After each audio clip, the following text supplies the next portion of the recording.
Welcome guys, in this video, I will share with you my top 100 tips and tricks that you need to know as a PUBG mobile player, and I hope these tips will help you to become a better player in this game. Whenever you're fighting in an open field, don't remain focused on the same enemy for too long. Try to look around and pay attention to your surroundings, because gunfire attracts your enemies like nothing else in this game. Here is an example. What will happen if you don't care about your surroundings while fighting in an open field?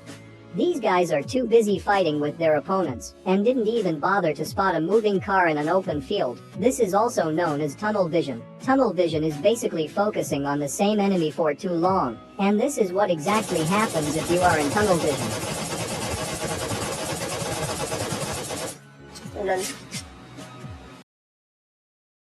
Change your position when you think you have been spotted, or when you fired at someone. When you kill an enemy, or fire at someone, you will make a gunfire sound which will reveal your intel or location. And the gun sound will attract the players who are near you, especially the ones who are behind you. And this will be the result of staying in the same location. So always try to change your position when you fire at someone. And also don't loot immediately after killing an enemy, because the nearby players can hear you, and it will be the most common mistake that everyone can make.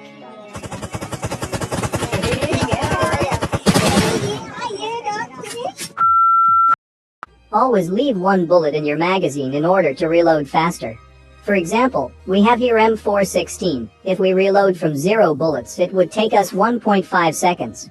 But if you have 1 or more bullets in your magazine, it would take 1.3 seconds to reload.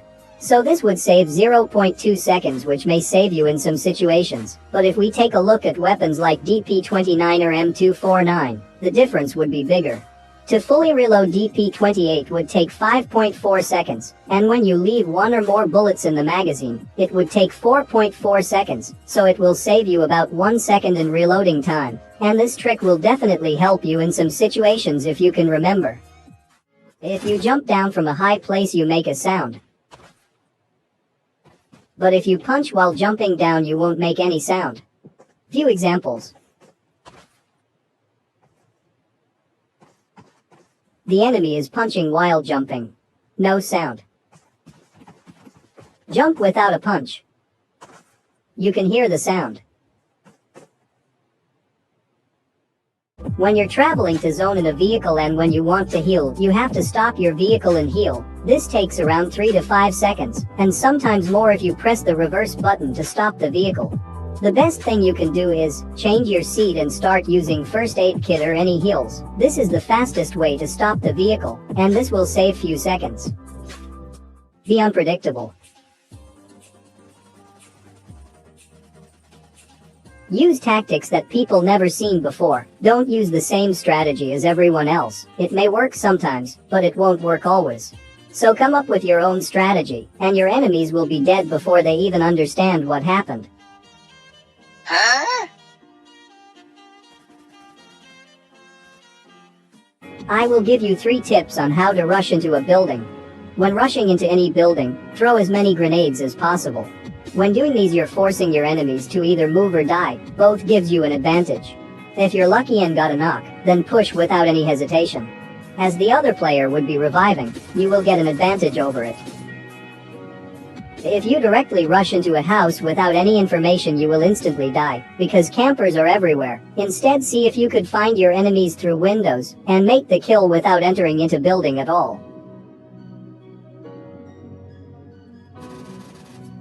But sometimes your enemy will be very well aware that you're out there wanting to kill them, and they won't just peek out from the window allowing you to kill them. But in these situations, you should always keep changing positions, and it will confuse your enemy.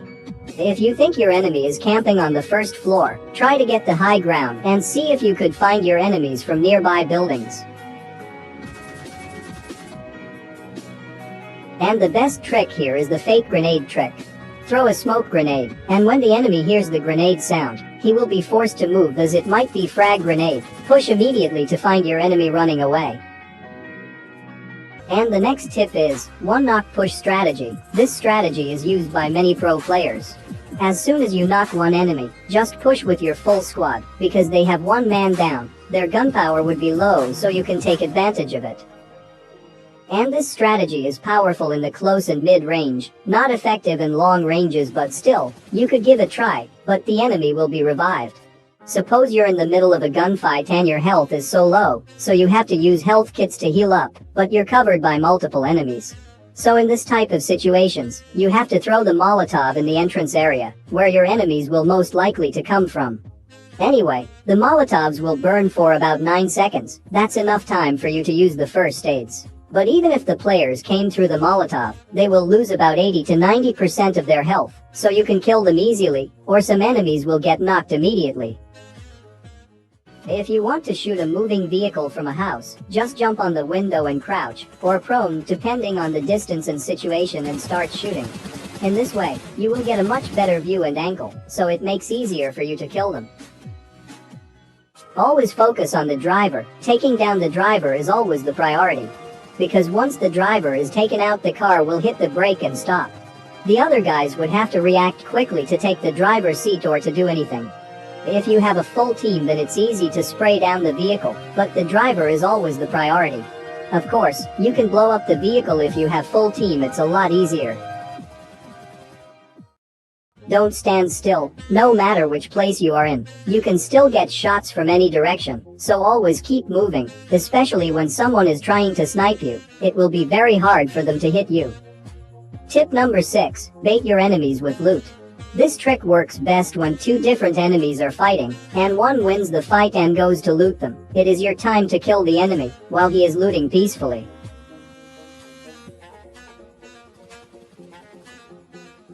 80% of the time people tends to loot immediately after killing someone, so you can take advantage of that situation. Here is a cool mind trick. Suppose your enemy is hiding behind this tree, or any obstacle, or any type of cover. You have to place your crosshair on left side of the target, because most of the players tend to peek right instead of left, because right peek is so reliable, and gives you much better angles. Let me show you an example. This is how the right peek behind a cover would look like. And this is how left peek would look like. When we compare them side by side, you can clearly see that right peek has more field of view compared to left peek, so most of the players will use right peek. So aiming left side, or placing your crosshair to the left side of your target, and pre-firing will give you an advantage. Because these game characters are right-handed, if you observe carefully. Pre-aiming, or pre-firing. We talked about this in my previous videos, and I gave some examples, but now I will give you even more examples, and if you understand that, you can pretty much instantly react to your enemy's movements and pre-fire at them. Here are a few pre-firing tricks in bootcamp that might help you, and I hope it will give you an idea on how you can pre-fire with these examples. If you see your opponent running in this way, you can simply pre-fire at the next window like this. And similarly, when your opponent is running in this way, just aim for the next available window like this, and pre-fire, or manual fire. If you see that your opponent is running towards this way, then aim for any of these 3 windows. I would recommend second and third windows, and start pre-firing to surprise them. And even when your opponent is running into the house, to escape from you, you can still shoot them through the following windows. Example like this. I hope you understand this method. If you did understand, then you can do some crazy pre-fire that your opponent will never expect, and it will surprise them. If you exit or jump out from a vehicle at more than 100 km speed, you will lose almost 80 to 90% of your health. Sometimes you might die. So what if you exit or jump out from a moving vehicle at around 50 km speed? You will lose around 30 to 40% of your health. The best way to exit from a vehicle without losing any health is below 30 km speed. So always check your speed when you are about to exit from your vehicle. If you exit at more than 30 km speed, then you will start losing health. Always switch to first-person mode when jumping out from the windows. This is the third-person view. Your body will block most of your view. And now to the first-person mode, you can clearly see the player. When we compare it side by side, you can notice the difference by yourself. In third-person mode, the character's body will block half of the view. Whenever you're camping in corners like this, switch to FPP mode to get some extra view.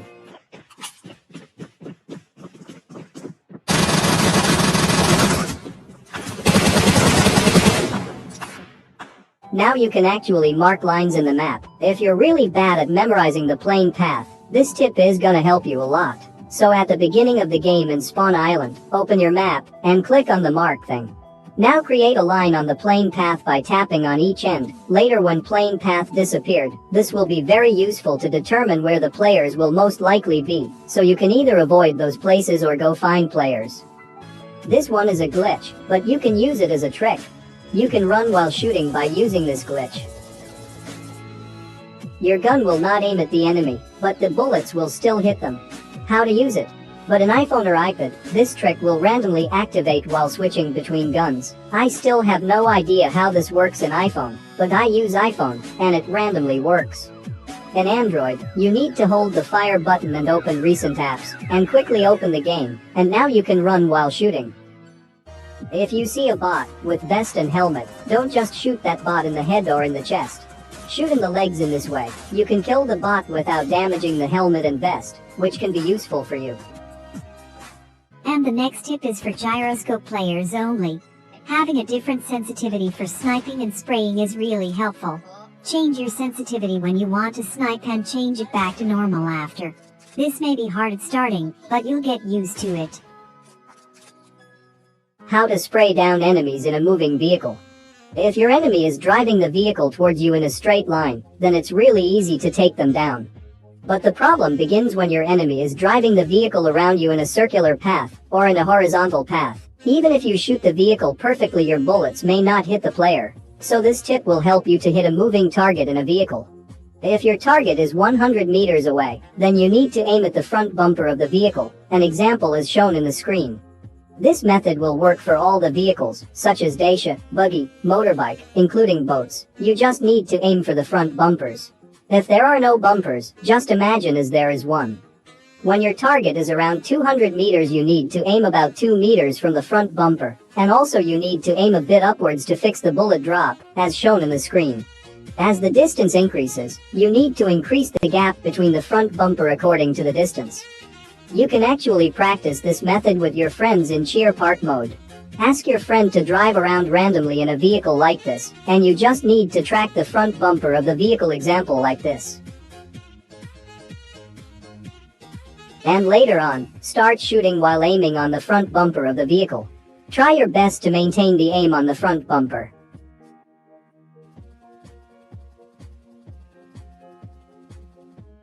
Here is the handcam part on how I track the vehicles. I use full gyroscope, so I totally depend on gyroscope for vehicle spraying. And this is how my hand movements will look like. Sometimes I might rotate my body in order to spray down the vehicle. If you're a non-gyroscope player, then it will be very difficult to track the moving vehicle. You need to drag with your thumb finger in a certain direction while also controlling recoil, which is pretty hard. Zigzag running. By running left and right while someone is shooting at you, zigzag running will help you by making harder for them to hit you. They will be confused about which side to shoot. So always do zigzag running when you're getting shots. Maybe sometimes jump. And to look backside, use free look. It will help you to look back while running. Whenever you are trying to do the third party to someone, if you see someone knock, just confirm those kills. You'll get those kills, not the enemy who knocked them. It's like stealing kills, but worth it, because you are getting free kills by stealing their kills.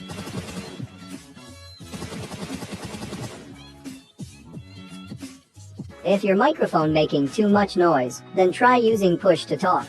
To use push to talk, you need to hold on the push to talk button, and it will show you some arrows while it's working. Do you know that painkillers weigh the same amount as the first aid kit in your backpack? Do you think the first aid kit will be much heavier? But the painkiller is quite heavy in your bag. Painkiller is worst boost item in my opinion, because it takes up a lot of space in your bag, and extremely long to use, and also not very efficient. I recommend carrying energy drinks because you can take 2 energy drinks, and it doesn't take as much space in your bag as a painkiller, and gives you a little bit more boost than a single painkiller. To see your sniper shots after shooting, you need to hold scope and fire button both at the same time, and release them to release scope. By using this trick you can see where your bullet is hitting on your enemy. Learn to use lean function. Leaning right next to a wall will help you to hide your head. Sometimes your opponents can see your head while you're crouching next to a wall. So here is a comparison between normal crouch and crouch plus lean.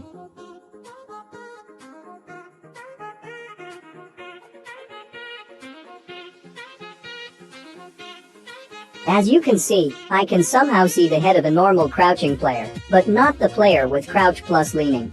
This proves that using a lean function will hide your head while crouching next to a wall. This is how your opponents view when you crouch next to a wall. Your head is clearly visible. But if you crouch plus lean, then your head won't be visible mostly. And make sure to lean in the right way. Here is a circle shift tip. It's important to play in the circle in PUBG Mobile. It is the winning formula. A lot of time it's not about killing someone. It's about getting the best place in the next circle, and out-positioning your opponent, giving yourself a tactical advantage. Depending on the terrain where the circle will be formed, the best place I think to be is at the thinnest part of the line in between blue and white circle, as shown here. By using this strategy, you give yourself a better position to hold. The blue zone being at your back will make it less likely you will get attacked from behind. This will give you more time to focus on the terrain in front of you. It's important to take notes of your geographical surroundings like mountains and house compounds. Also keep an eye on supply drops. These will give you a better idea where players will be. Players tends to move to middle of the circle thinking they would be in the next circle, but in reality, if you stay in middle you will most likely to get shots from all the directions.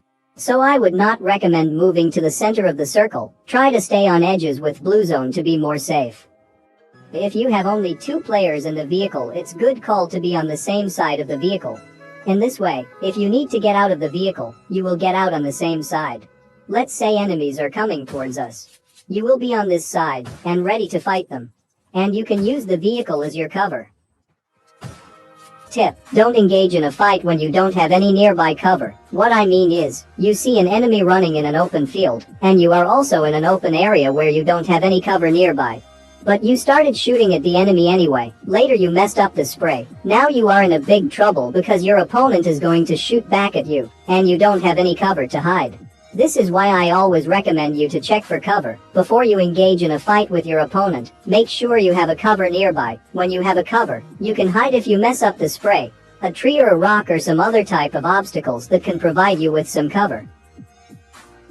The next tip is kinda similar. It's like waiting for your opponent to come out from the cover completely, so you can kill the opponent easily.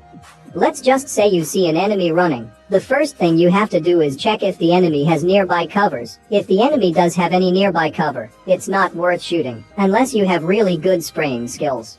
If you do shoot at the opponent anyway, then the enemy will hide behind the cover immediately. Now the enemy knows your location. So this is why I always wait for the opponent to come out from their covers completely or halfway through at least. This gives you some extra time to take down the opponent. Once again, remember to check for your enemy's nearby cover. When you see them running like this, wait until the enemy is halfway between covers, and start shooting. It will be easier for you since they don't have any cover to hide. Now the last one. This tip is especially for those people who don't use jump and climb separate. You can still do jump shot near a wall example like this. If you face towards the wall and hit the jump button, you will climb up the wall. So what you have to do here is, you need to face towards sideways or in a 90-degree direction to the wall. Now you will able to make that jump shot without climbing up the wall, in both directions. If you face towards the wall in any way while jumping, you will definitely climb up the wall. Before you going to do the jump shot, make sure that you're facing in any other direction than the wall. Here is a slow motion.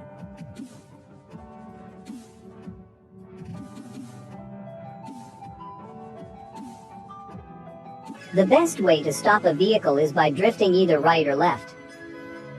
You need to use the brake and choose if you want to drift left or right move buttons to drift. You can also stop the vehicle by changing seats. How to do a perfect flank. If you successfully do a flank, then you will achieve a position advantage over an enemy. Suppose your team holding on this left building, and your enemies are holding on this right building. If you rush directly, then you only have a 50-50 chance of winning and losing the fight. But if you flank, then you have a higher chance of winning the fight because of position advantage. Here is an example of how you can perform a flank. This is just an example to give you an idea on how to flank. This totally depends on situations and positions of your enemies. A flanker is not someone that is going to be predetermined before a game begins. Anyone can be a flanker, it totally depends on a fight-by-fight basis. The idea of being a flanker is simple: get in a fight, and if you have an opportunity to flank, then take the chance. As your team gets used to this more and more working together, then you will able to quickly realize when you are the player in the flanker position. Don't hesitate to push fast and kill your opponents. If you're playing with squads, then learn how to sandwich your opponents. This will increase your chances of winning the fights. For example, this is your opponents at this location, and your team fighting with them in this marked location. The best thing you can do in these situations is by sending your teammate to flank. If you manage to flank right behind your opponents, then you can have higher chances of winning the fight. This is basically flanking, but this is what I call a sandwich flank. Works best in open fields and ridges with small covers.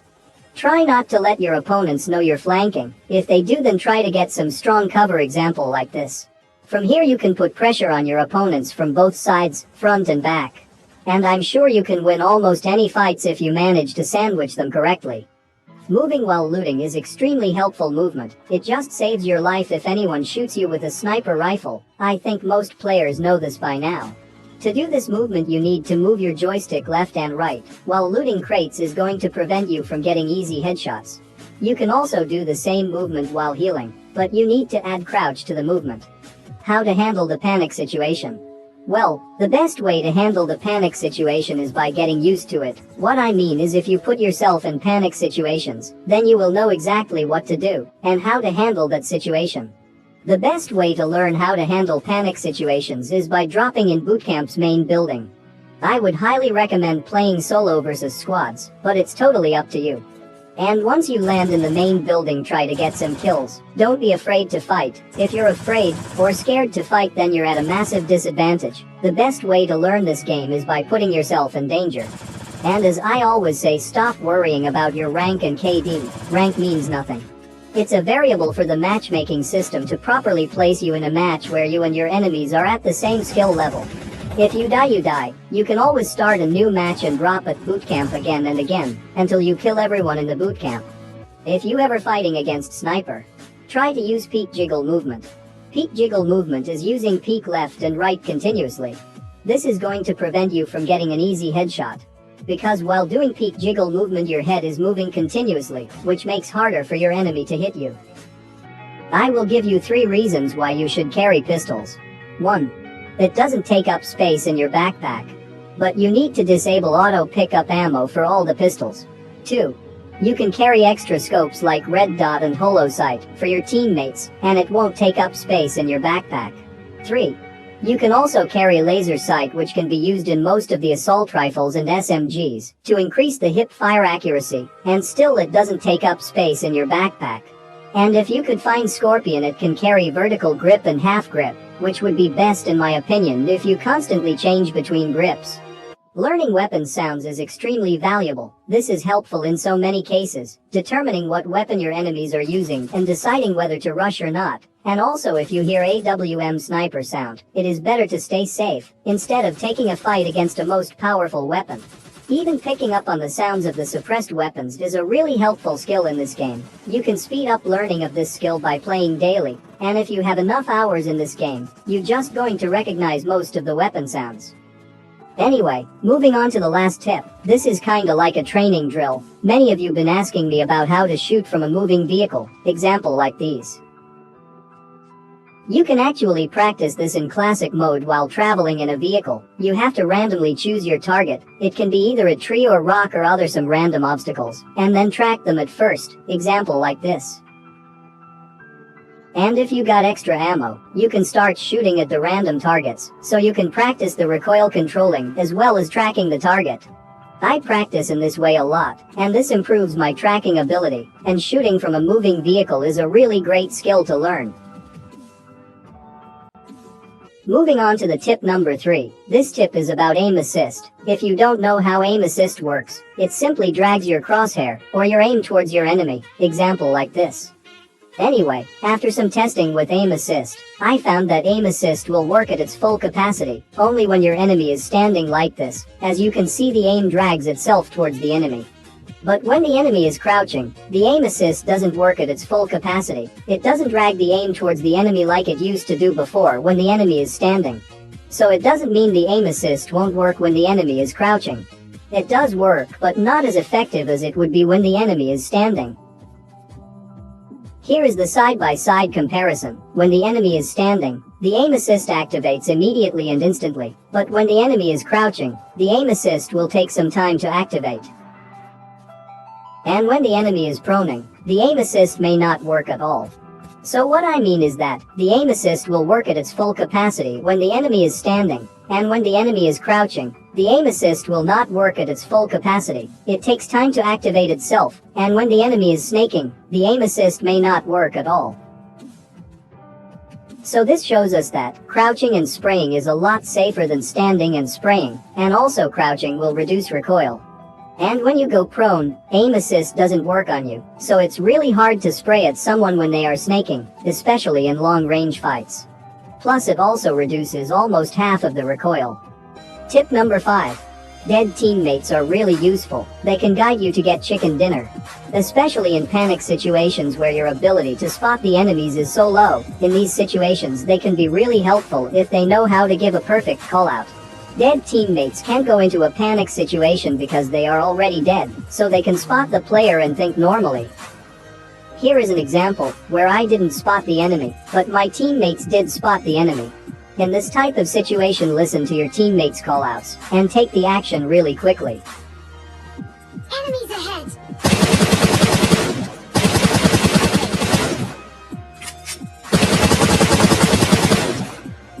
Excellent. Tip number 4. Try to avoid moving in the open field areas. Whenever you are rotating or traveling on foot, you need to make sure that you are rotating in the correct pathway.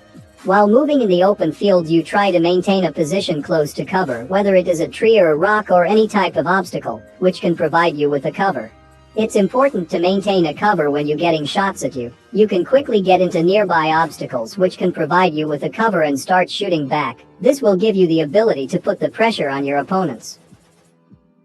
If your teammate got knocked in an open area without any cover, and the enemy is trying to finish, you can protect your teammate by standing behind your teammate like this, and jiggle left and right to provide a temporary cover, and take some shots to save from opponents until you reach a cover. Here is an example. If the knocked player is an important player in your team, then you have to risk your life to save. Anyway, use this trick only while fighting in long range and maybe in mid-range, mostly against snipers. I have seen a lot of players placing their free look or eyeball thing in the middle of the crosshair. And yes, of course, it does help you to aim better, but still, you need a lot of practice. So give it a try, place your free look in the middle of the screen, and check if it helps you to aim better, and if it does, let me know in comments. Many of you asked me how to predict next zone. Let me tell you one thing, you can't just predict zone, it's totally random. But there is a trick to be always inside of next zone, or at least close to next zone or next circle. Let's just imagine this red circle is the first zone, and Pachinki is in the middle of the circle. And these are the possible outcomes of the next circle. There might be more, but that's all I can think of. But Pachinki will always be in the next circle because the middle part or center part of the circle will always be in next zone. So if you stay in middle, you will most likely to be in the next circle. Here are the few examples. The red circle in the middle part will be inside of the next circle. And once again, red circle is center part and it will be in the next zone. It will be similar in other maps, because every map has a different algorithm, but it will be similar to each other. And zone might end up in water, rarely like 1 out of 100 or sometimes 1 out of 1000. If the zone formed in water, get a boat. The higher tier helmet is always better, even if it has only 1% durability left, than a lower tier helmet that has full durability left. For example, a level 3 helmet has only 1 durability left, and will break if anything hits, and it will absorb the full power of Kar 98 shot, and keeping you alive. The helmet will break, but at least you won't die from that shot, as you would with level 2 helmet, so always choose a higher tier helmet, no matter what is the durability of it. But for vests, it's a little bit complicated than helmets are. I always recommend swapping to a lower tier vest, If the one you have right now is more than half damaged, try to avoid getting your vest break during a gunfight, but not only you lose that body armor protection, but the movement vest breaks, you will die faster. Try to keep the highest tier possible unless the vest is more than halfway damaged, then you should consider swapping to lower tier vest. Always use a fresh vest during gunfights. Tip number 7. Always try to pick up snipers. While playing squads, make sure you are having one player running with a bolt-action sniper rifles who are talented at shooting is extremely effective. If you are a sniper for your team, or if any of your teammates are skilled at sniping, make sure you give them the proper gear. Firstly, make sure your snipers are equipped with the highest range scope that your team has to offer, and in case if your team has level 3 helmet, be sure to give the helmet to your sniper, as he will be needing it the most. If you play FPP mode, you may notice that few weapons hip fire will block your view, example like this. To fix this, you need to either use flash hider or a suppressor.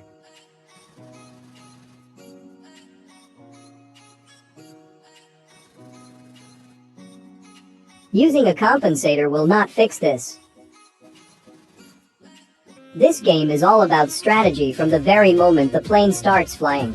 If you're playing squads, then you need to know what you're good at, like specific roles. Maybe you are good at spraying down enemies at any distance. Or maybe you are extremely good at close range. Or maybe you are really good at sniping. Maybe you are a good driver. Or maybe you're the guy who knows the whole map, each and every location, and how to rotate each circle. Or maybe you could be the guy for baiting the enemies. Or maybe you can be the guy who uses smokes and grenades really well. Or have a great mind for how to flank your enemy. Or maybe you are the most important role, the one who revives the teammate and supplies them with meds and ammo. No matter what is your role, you have to identify with your squad.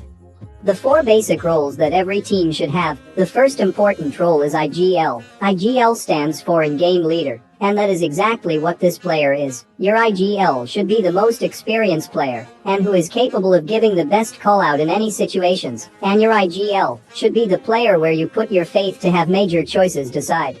These choices will include things like rotations, where to land, when to fight, and when to crash a compound. The second important role is Supporter. Supporter player role is to give support to the whole team, things like reviving teammates, distributing meds and ammo to the team, or watching for potential threats while your team is fighting. A support player will frequently give out personal stats in order to protect the team, such as becoming a bait for opponents, allowing the rest of the squad to put out the offensive damage. And the next role is Entry Fragger. Your Entry Fragger is going to be the player you have in the lead while pushing, or someone who is really good in close range. This player in most of the cases put themselves on the line to get knocked, so your team will follow up with a quick trade. In most team fights this is pretty simple, just shoot the guy shooting your teammate, but in buildings, however, is where it may take a while to learn. If you're entry fragging and you know there are opponents inside, it is important to understand that your job is to push through a door and clear out enough space for your teammate to come behind you. Try to give any information you can as quickly possible. As lastly, you need to understand this pushes are in your control, and your teammates will depend on you. If you hesitate or step back and block doorways or don't give any information, you're setting your team to fail. The last role is the sniper. Having a sniper who is talented at shooting is extremely effective, in order to make sure you are utilizing this player to the best. It's important to give them the proper gear such as level 3 helmet, as snipers are the one who will be the most trading headshots. And try to give them the highest range scope that your team has to offer. Being a sniper requires a lot of skills. You may not get many kills as your teammates, but you will give a lot of damage, and also removing their armor, making it easier for your team to finish them. Speaking of cover, you can use your vehicle as cover in some situations. But there's a gap between tires. From this gap you can get shots, so it's better to burst the tires and use the vehicle as cover. Now I think you might be safe from getting shots from below the vehicle. This vehicle is still usable, but not as fast as before. And also this depends on vehicles. Make sure you only burst 2 tires on the same side, or it might be tough for you to travel. Or sometimes you don't need to burst the tires, it depends on the situation.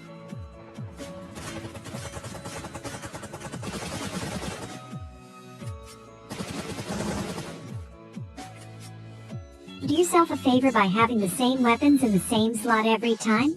Let's say you're carrying M4 and a sniper, and you have M4 in slot 1, and sniper in slot 2. In that way whenever you want to snipe someone, you will know sniper is in slot 2, and also it gives you muscle memory to understand easier. Try to take advantage of TPP. For example, here I used my peek to get some extra view to spot this player on the top of the house, while not exposing my body.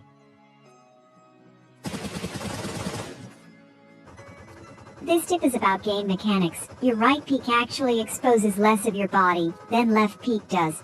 It's basically the way the character model works. Left peek is going to reveal more of your body, means bigger hitbox, and more chances of getting hit than if you right peek. And also right peek gives you more field of view than left peek. I'm not saying that never use left peek, in certain cases you should do it, because it's the only choice. But keep in mind your body exposes a lot when you left peek. And the last tip, if you're fighting against shotgun, don't get too close to the enemy as they have the ability to one-shot you. Try to stay in a range where a shotgun isn't that powerful. Anyway, that's all I got for this video. I hope you learned something new. If you did, hit the like button, and subscribe for more upcoming videos like these. See you guys in the next one.